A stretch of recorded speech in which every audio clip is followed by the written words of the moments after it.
இல்ல இல்ல, டாக்டர் சொன்ன மாதிரி அவங்க கொடுக்குற சாப்பாடே கொடுத்துருங்க, அதான் நல்லது. கொஞ்சம் இருங்க, நான் எல்லாருக்கும் சமைச்சிருக்கேன்.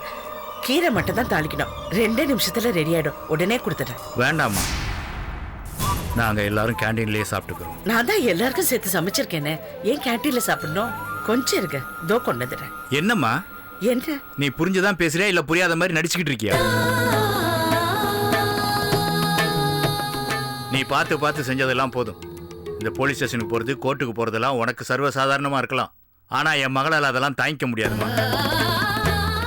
எங்களுக்கு மான மரியாதை இருக்கு, நீ கொஞ்சம் விலகியே இரு. எங்க தெருவுக்கும் கீரைக்காரி வருவா, எங்களுக்கும் சமைக்க தெரியும். எங்க மாப்பிள்ளைய நாங்க பாத்துக்கிறோம், உன் வேலையை மட்டும் நீ பார்த்தா போதும். நீ கொஞ்சம் விலகி இருக்கிறது தான் உனக்கும் நல்லது, எங்களுக்கும் நல்லது.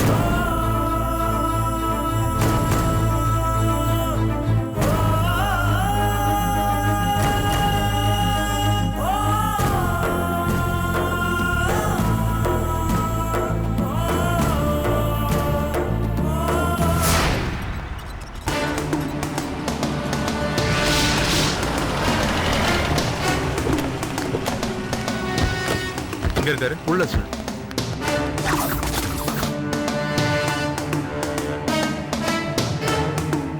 அங்க சார்.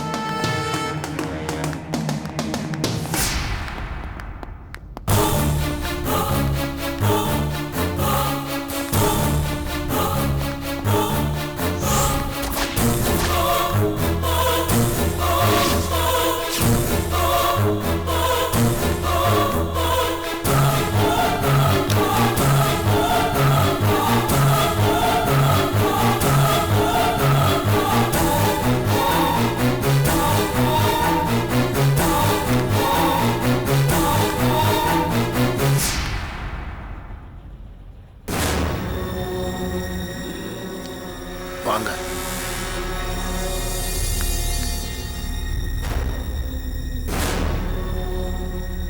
சார் சொல்லுங்க. நான் இப்ப சொல்றதெல்லாம் என் சுயநினைவோட நான் கொடுக்கிற வாக்குமூலம்.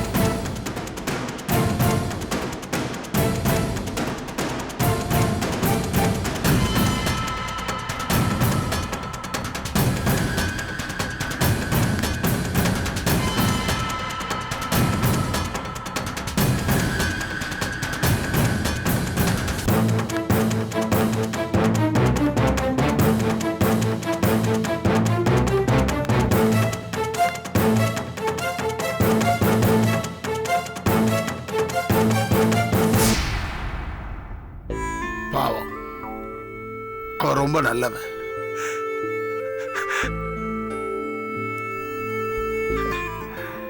நடந்தது இதுதான். யாரையும் குற்றம் சொல்லியோ குற்றவாளியாக்கவோ நான் விரும்பல. நடந்த தவறுக்கு நடவடிக்கை எடுக்கிறதா இருந்தா என் மேலதான் நடவடிக்கை எடுக்கணும். நல்லா இருக்கணும். இதெல்லாம் யாருடைய தூண்டுதல் இல்லாம என் சுய விருப்பத்தின் பேர்ல தான் சொல்றேன். இப்பதான் என் மனசு ரொம்ப லேசா இருக்கு. பெரிய சுமையை இறக்கி வச்ச மாதிரி இருக்கு.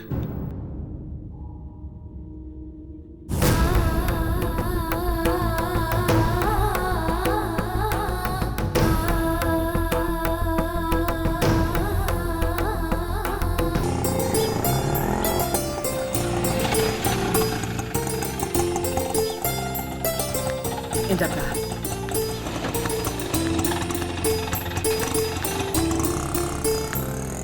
கலைவாணி, கலைவாணி,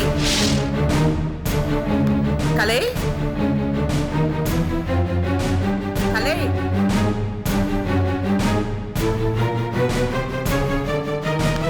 கலை, எங்க வந்தீங்க?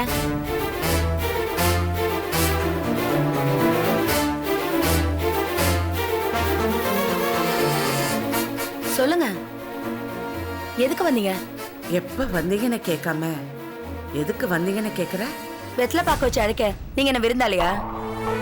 ஏன் கலைவாணி, ஏன் இவ்வளவு மாறிட்ட? இந்த வீட்டுல நீயும் கருப்பு தான் என்ன புரிஞ்சுக்கிட்ட மாதிரி நினைச்சிட்டு இருக்க. ஆமா, புரிஞ்சுக்கிட்டேன், நல்லா புரிஞ்சுக்கிட்டேன். என் புருஷன் தான் உங்களை இன்னும் புரிஞ்சுக்காம நம்பிக்கிட்டு இருக்காரு. ஏன் கலைவாணி என் மேல இவ்ளோ கோவமா இருக்க? இப்படி பேச சொல்லி உன் அண்ணன் சொன்னாரா? ஏன் உங்களுக்கு மட்டும் தான் அண்ணன் தம்பி பாசம் இருக்கணுமா? எங்களுக்கெல்லாம் இருக்க கூடாதா?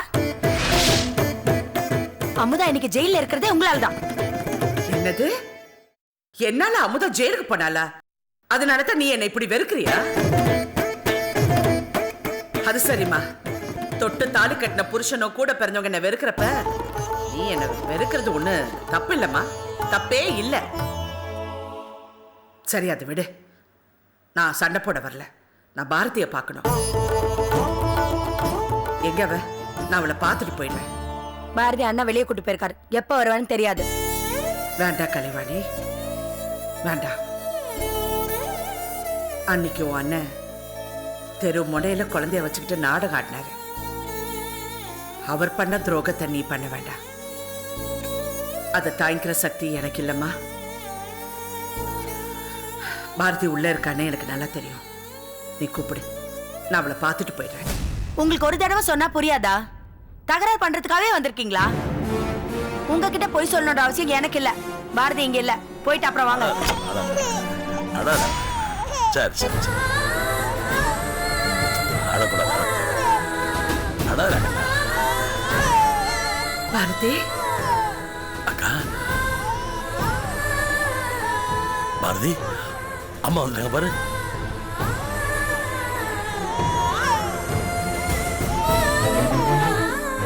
அக்கா வாங்கக்கா, எப்போ வந்தீங்க? ஏன் அக்கா நிக்க வச்சு பேசிட்டு இருக்க? இந்தாங்க அக்கா. பாரதி, பாரதி என்னடா செல்லம்?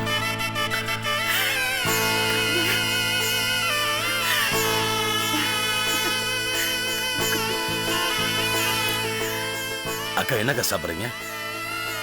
வெயில வந்திருக்கீங்க, நான் போய் கூல் ட்ரிங்க்ஸ் பண்ணி தருமா? என்னமோ கூட பிறந்த அக்கா மாதிரி பாசத்தை புழியறீங்க. என் தங்கச்சி இன்னைக்கு ஜெயில இருக்கிறது காரணம் இவங்க தான், அதை மறந்துடாதீங்க. கலைவாணி, நாக்கு ரொம்ப தான் நீளுது. உன் தங்கச்சி ஒரு கொலை பண்ணிருக்கா, அதை மறந்துடாத. அன்னைக்கு அக்காவும் வாசுவும் போகாம இருந்ததா இன்னைக்கு அமுதா என்ன ஏற்பட தெரியாது. பெருசா பேச வந்துட்டா. சும்மா இருங்க. மணியரசியை கவிதாவையும் பிரிச்சாச்சு, அமுதா புருஷன் கிட்ட இருந்து பிரிச்சாச்சு. வாசு எந்த ஊர்ல இருக்காருன்னே தெரியல. இப்போ என்ன என் புருஷன் கிட்ட இருந்து பிரிக்கிறதுக்காக வந்திருக்கீங்களா? சொன்னேன், அடிக்காதீங்க.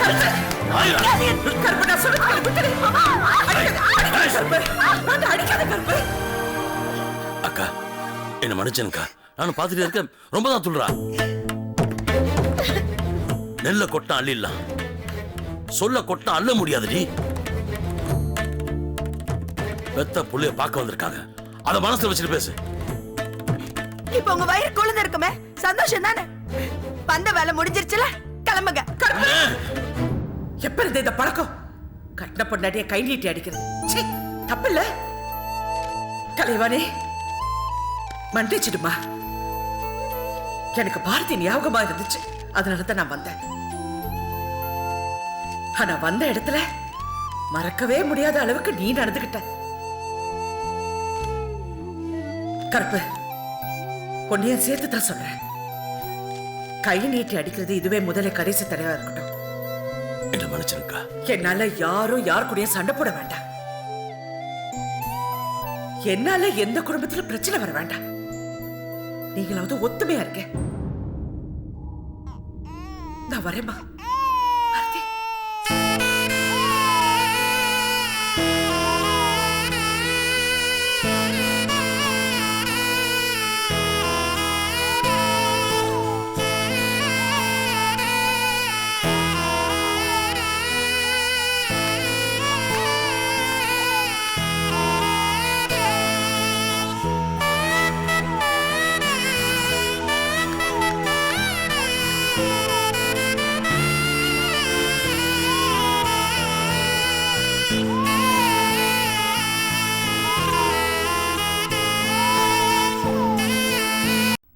இந்த வழக்கை விசாரித்ததில் கடற்கரையை சினேகா சுடவில்லை என்பதும், அப்போது நடந்த கைகலப்பில் கடற்கரை கையில் இருந்த துப்பாக்கி வெடித்ததில் அவருக்கு குண்டடிப்பட்டிருப்பது கடற்கரையின் வாக்குமூலத்தின் மூலம் தெரிய வருகிறது.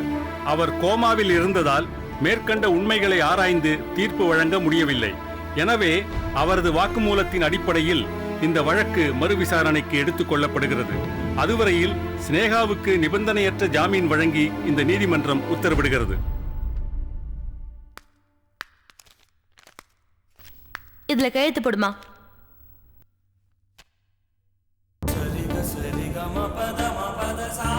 மேடம் நீங்க போங்க, அப்பா உங்களுக்காக வெயிட் பண்றாரு. இந்த ஃபார்மாலிட்டிஸை நான் பாத்துக்கிறேன், நீங்க போங்க. மேடம் இந்த பேப்பர்ஸை வெரிஃபை பண்ணிட்டீங்களா? ஆ.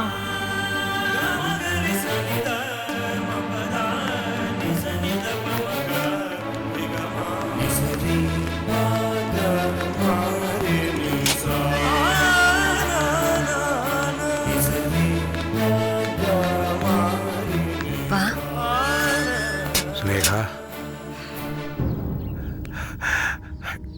நல்லபடியா வந்துட்டேன். எனக்கு இது போதுமா? அதான் வந்துட்டேன்லப்பா. போலாமா?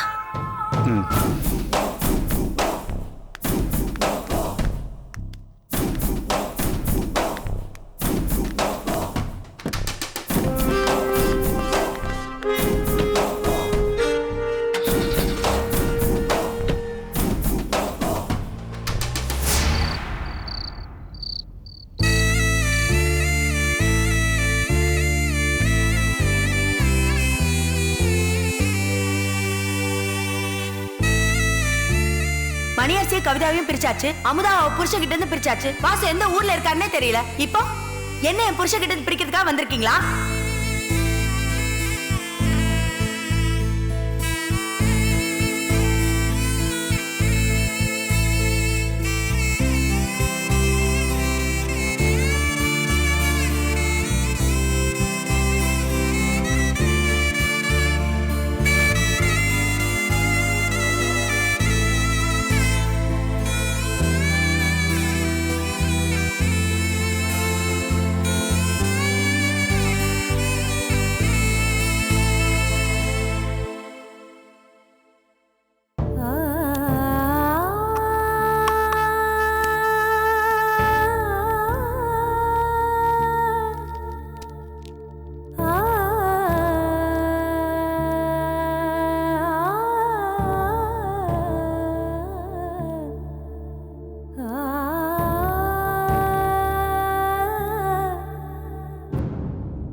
கலை, அண்ணி, பாரதி, செல்லா, நீங்க பாட்டு கிளம்பி வான்னு சொல்லிட்டீங்க. எனக்கு கையும் ஓடல காலும் ஓடல. அண்ணன் கிட்ட வேற ஏதாவது காரணம் சொல்லி பாரதியை தூக்கிட்டு வரதுக்குள்ள எனக்கு போதும் போதும்னு ஆயிடுச்சு. ஏன் ஓ அண்ணன்னா இவ்வளவு பயமா? என்ன பார்க்க போறேன்னு சொன்னா என்ன தலை வெட்டிட்டு வர? போங்க அண்ணி, அவர் இப்பெல்லாம் குழந்தை விட்டுட்டு இருக்கிறதே இல்ல. எப்ப பார்த்தாலும் குழந்தை கூடியதா இருக்காரு. தூங்கும் போது கூட பாரதியை கட்டி பிடிச்சிட்டு தான் தூங்குறாரு. மேடம் உங்களுக்கு என்ன வேணும்? குழந்தைக்கு பொம்மை வேணும். வாங்க பார்க்கலாம். ஏய் பாரதி, இங்க பாரு, நிறைய இதுல பொம்மை பாருங்க இருக்கு. மேடம், எல்லா பொம்மையும் இருக்கு. சொல்லு சொல்லுடா, உனக்கு என்ன வேணும்? சொல்லுமா, எந்த பொம்மை வேணும்? என்னடா எந்த பொம்மை வேணும்?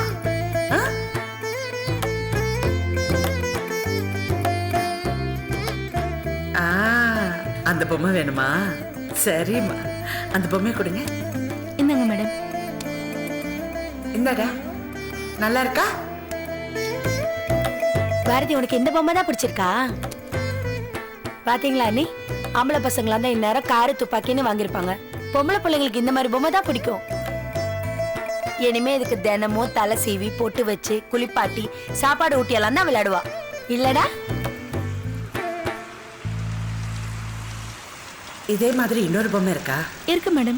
எடுத்துட்டு வாங்க. சரி மேடம். அண்ணி, எதுக்கா இன்னொரு பொம்மை?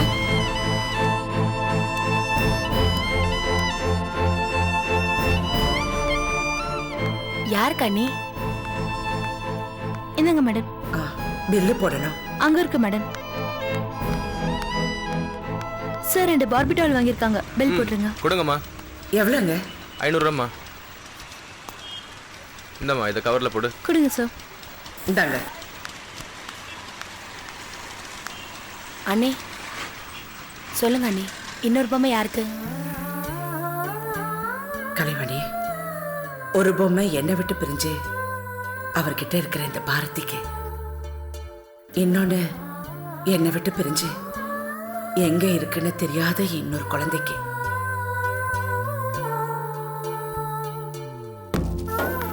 மேடம் பேக் பண்ணியாச்சு.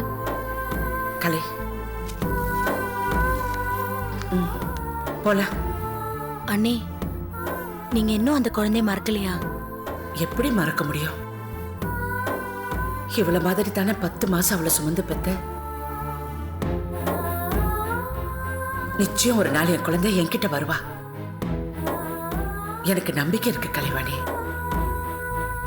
அவ வரும்போது அவளுக்குன்னு வாங்கி வச்ச பொம்மை எல்லாம் அவளுக்கு கொடுக்கணும்.